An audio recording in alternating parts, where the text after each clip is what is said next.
Welcome to the Best Games You've Never Played podcast. Your only podcast that discusses the best games that sold under 1 million copies. Welcome to the Best Games You Never Played podcast, the only podcast that talks about games that sold under 1 million. My name is Nick Dryzon. I'm Chris Fuller. And we have been playing games for a long time. Very long time. Yeah, exactly. And we have a lot of games that, not a lot of people know about. Mm-hmm. Exactly. And we want to bring exposure to those games as much as we can because there are so many great games that people have never played. Everyone knows about the classics like Mario Odyssey or the Zelda series. Everyone knows about that stuff. We want to bring light to the stuff that you might not have played before. So that's why we looked at both of our collections and we picked out a handful of games that talk to you week by week. Exactly. And then today we're going to be covering a very special game to the both of us. It is Donkey Kong Jungle Beat for the Nintendo GameCube. Yeah, it's the only Donkey Kong platformer where you play with bongos. So we'll talk about that in a minute. All right, Nick. So before we start talking about this game here, let's get into a little bit of a history about the character, Donkey Kong. Oh, man. Donkey Kong, the very first game that Donkey Kong ever appeared in was an arcade game just called Donkey Kong, where a giant gorilla steals a beautiful girl named Pauline, and then a character that we all know and love, Mario, has to climb up a bunch of structures to save her. It was huge in the arcades back in the day. It was one of the most successful arcade games of all time, even nowadays. It was so successful they made 2 sequels. The first sequel, Donkey Kong Jr., it was successful, but not as much as the first game. And then Donkey Kong 3, which was not successful at all. And the main reason is because Nintendo did not make arcade cabinets for Donkey Kong 3. What they did, they just sent out these upgrade chips for the original Donkey Kong arcade systems. And when arcades did that, they realized that no one was playing these, so they reverted back to the original Donkey Kong arcade cabinets. Yeah, and then after his stint in the arcades, Donkey Kong went on a little bit of a hiatus for a few years there until he came back with a roaring thunder when Nintendo gave Rare the go-ahead to make the Donkey Kong Country games with Donkey Kong as the lead.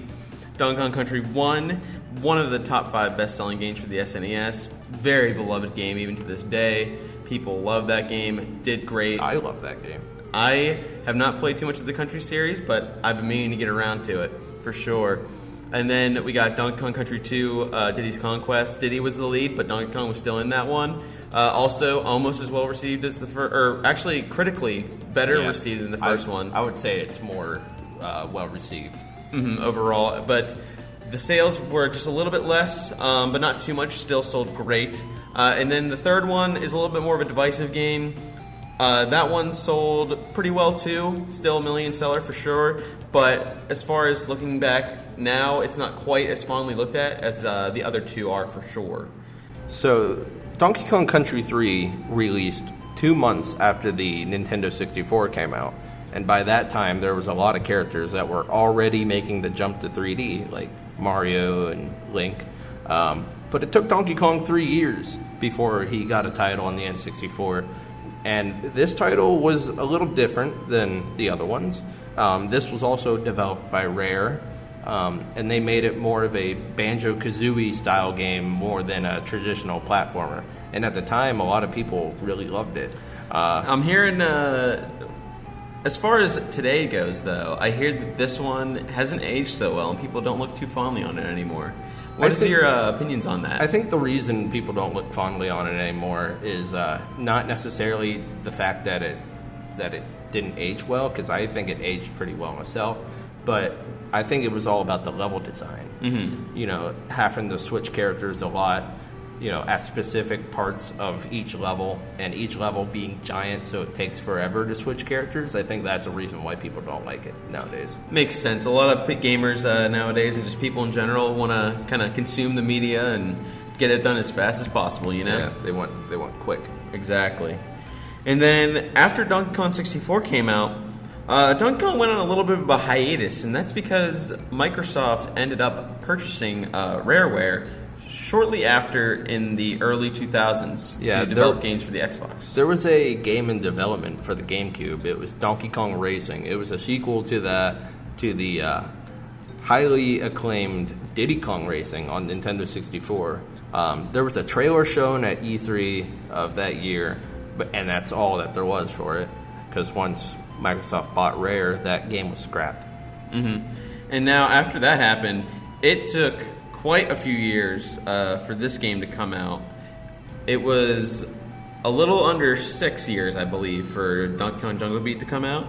And then in between that to this game's release was nothing but really spin-offs for the character. So it was kind of like at a loss. Nintendo didn't really know which direction to take the series in because they really hadn't developed a Donkey Kong game since the third arcade game at the time. They did try to reboot the original Donkey Kong style by making Mario vs. Donkey Kong, which spawned a series of its own later on. Mm-hmm. But that was such a smaller sub-series. Definitely I wouldn't consider it mainline, at least not in my opinion. But the next mainline game to come out was Donkey Kong Jungle Beat. And some would argue that this is a mainline game, but I would say that it definitely is. It's a 2D platformer. It has a lot of the same soul that the country games do. The only thing that people would argue about this being a mainline is that the unique control style. But I think that's what makes this game so great. So development on this game was a little interesting because this game has a unique play style. You could play with a normal controller, but that's not how it was meant.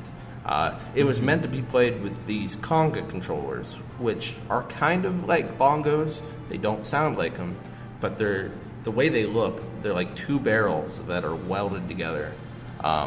So with that in mind, the director of the game, Yoshiaki Koizumi, and the producer, Takeo Shimizu, had a pretty tough time coming up with ideas for this game. Mm-hmm.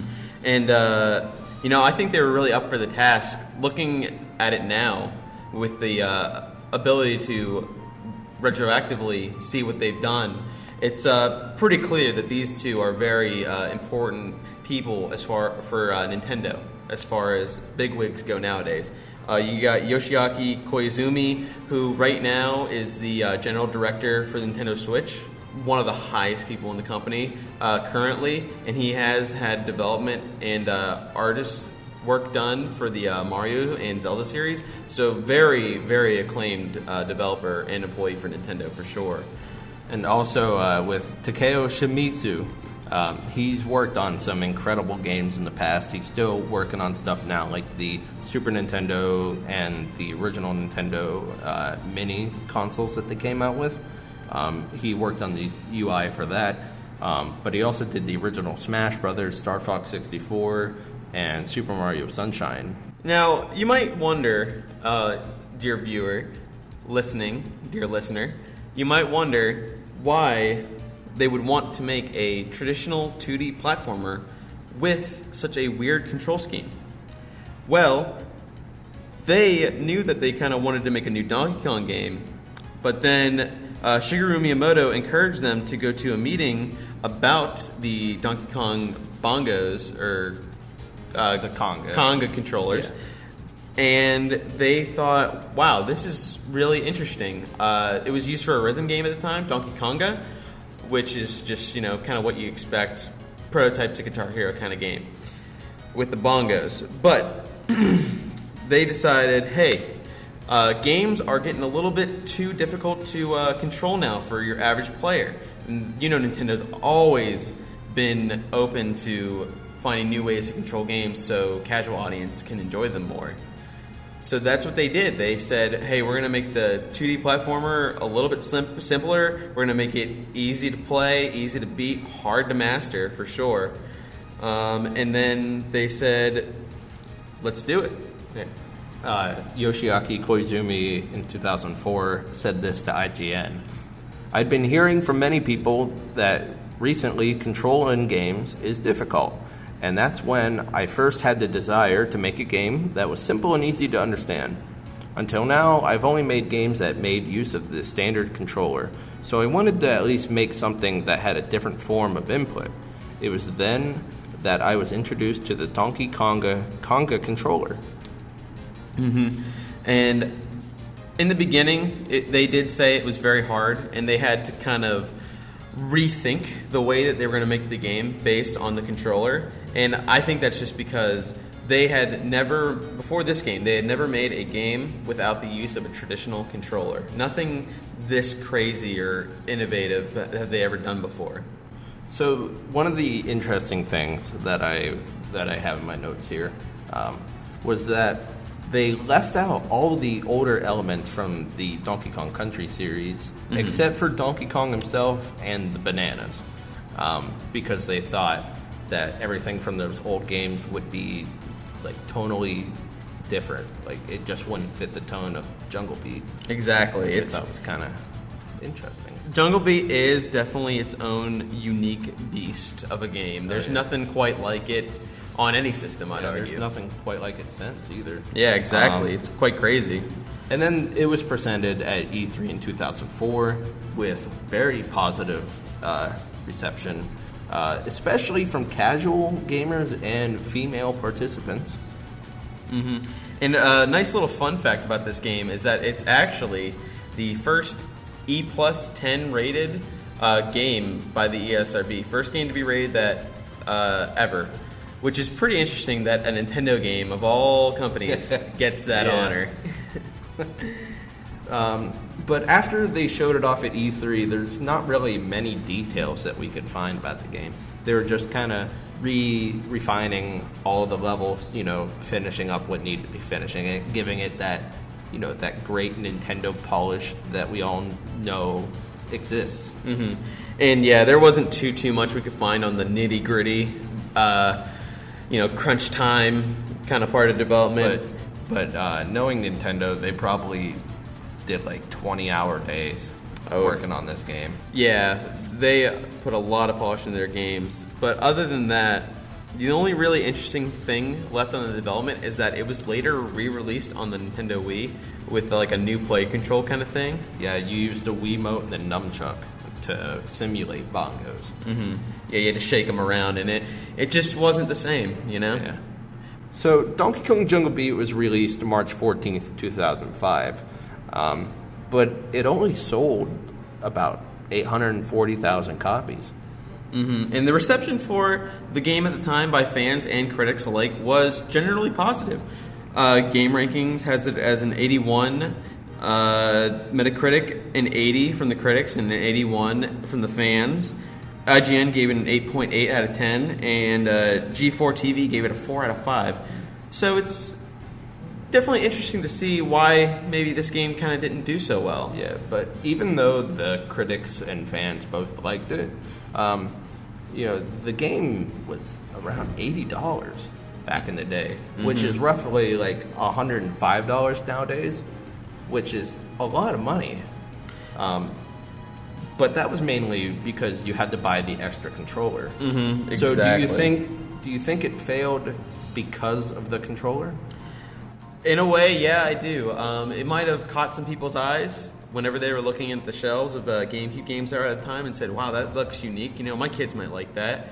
Or I might like that. But, once they see that price tag, they're going to be like, oh, I'll just get, maybe I'll get Mario. And do you also think maybe some people saw this and it's like, oh, this little kid's version of Guitar Hero, I don't want that. Yeah, especially since on the shelf it was probably right next to Donkey Konga. Yeah. And I know that they sold the bongos with this game as well because that's what I got for like Christmas way back in the day. So they were probably on the shelf next to each other. So seeing that together, it's like, oh, what is this for, It's a little bit confusing having it for a rhythm game and a platformer game. Yeah. And, people that bought the game, they obviously really like it. And I would have to say that's partially because of the control scheme. So what do you think about the controller? I really do like it. I'm a big fan. It takes a little bit to get used to. I played definitely. I played it back in the day. Played through it for this podcast here again to get a little bit of a refresher on it. And I gotta tell you, the first couple levels I was struggling, but once I got the hang of it, kind of got on the ground, started banging the bongos instead of trying to use a table. It's way easier when you do it on the ground, that's for sure. On the ground? Yeah, for me at least. I try to put the bongos between my legs and play it that way. and it's awful. I do not recommend playing it like that. Yeah, I'd say doing it on the ground is probably the best way you can. Yeah. But anyways, it's really interesting. You clap the left side of the bongo, or you hit the left side of the bongos to go left, and then the right side of the bongos to go right. And then you clap to clap and get bonuses with the bananas and then you stuff. Press both of them together to jump, which that's pretty simple. That's easy to understand for everyone, I think. And there's almost like a rhythmic kind of music vibe to the level design where if you get your combos going, because the purpose of getting your combos going is doing a bunch of stuff without touching the ground so you increase the amount of bananas you get. Which counts as your score, by the way. And then that gets you some medals that you need to progress in the game. Yeah. So that's where the easy to learn, hard to master kind of thing comes from it. Yeah, it's really easy to get, bronze and silver, but once you get up to gold and platinum, that's where you really have to, figure out how to optimize yourself in the game. Oh, yeah. It definitely takes a couple tries for some of these levels to get platinum on them, for sure. I'll tell you what isn't easy to play, hard to master. It's hard to play and hard to master. It's using the GameCube controller itself. It is terrible. I wish it never existed. The way you play is you don't hold the control stick forward to move. You have to repeatedly tap it forward to move, like you're hitting the right side of the bongo. And same with the left. And then you press the A button to jump, and B works as the clapping. And that would be fine if you could just move forward like normal. But your thumb eventually, after 10 minutes, will just get sore. Yeah, I never done it with the normal controller, but I couldn't imagine it would be a good time. Yeah. Based on that description. You don't want to do that. For sure. But let's go into the level design. Like I said before, it does have that rhythmic feel to it, but also a very important thing about it is that the levels are short too. Yeah. They're probably about 3 to 5 minutes each for each section, depending of on a how world. you play too. Yeah, exactly. So you can take your time, or you can just speed right through it. Oh yeah, if you want to get all your beats and stuff, you can take your time, or you can just rush to the end. But if you are that kind of person that wants to get 100%, wants to master the game, you can go in, and if you mess up, it's not that big of a penalty for failing. You just restart, get it back at it. It's like that. You just immediately have the ability to go right back at it, which is very nice. Yeah. And it's definitely fit for the way games are made nowadays. Yeah, for sure. I really like all the levels. I'm not the biggest fan of water levels in general in games, but the water levels in Jungle Beat were all right. I didn't have a problem with them like I would a Mario game where going underwater is a chore. Yeah, It exactly. didn't feel like a chore to me. Yeah, it wasn't so bad, and I think my favorite level in the game was probably the Jello level, where you're in Jello. That was a cool level because it brought underwater physics and normal physics together, which is pretty difficult, I would say, to do in any other game. Yeah, exactly. There's always something the game's throwing at you that's new for each level, really. Not one world feels the same as the other. Yeah.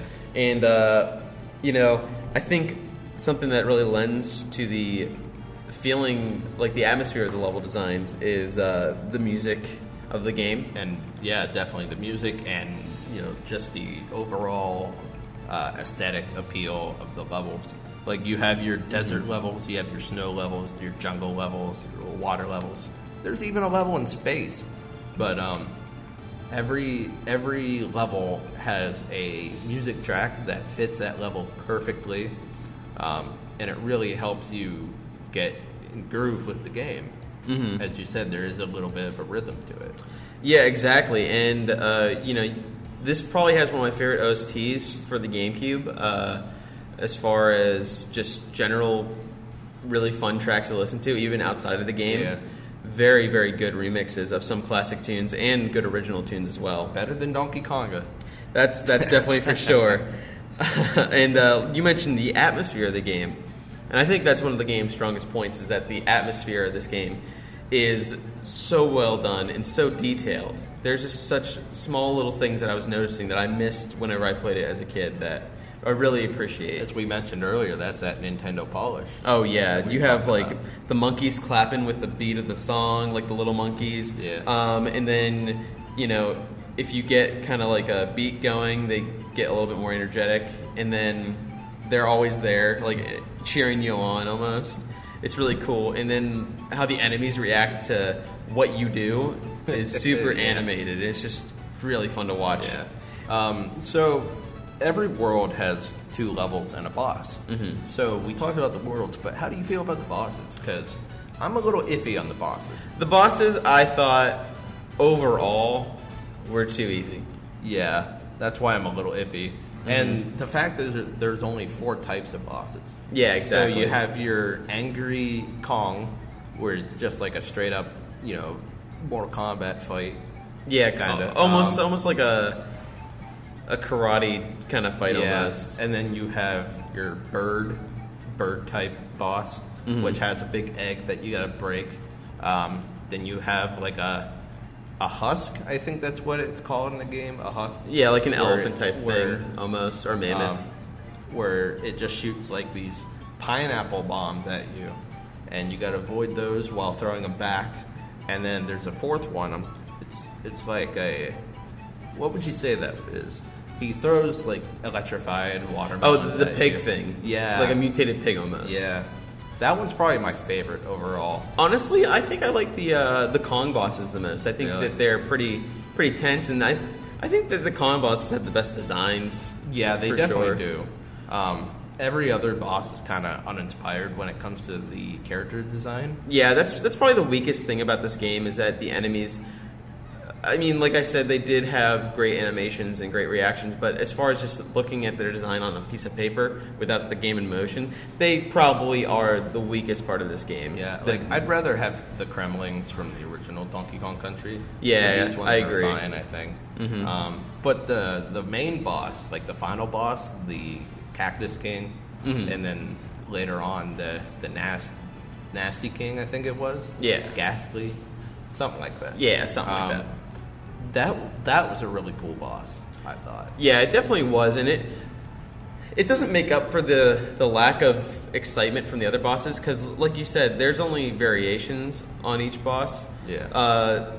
Like, they're the same boss, basically, throughout the game, over and over again, but with, like, maybe 1 or 2 things changed, and it doesn't add a whole lot. Yeah. But that one is pretty good, and it makes me think that they could have done so much more with, like, the other bosses. Yeah, the mini bosses. Mm-hmm. I feel like the Cactus King, it feels like a real boss battle, like a real final boss battle.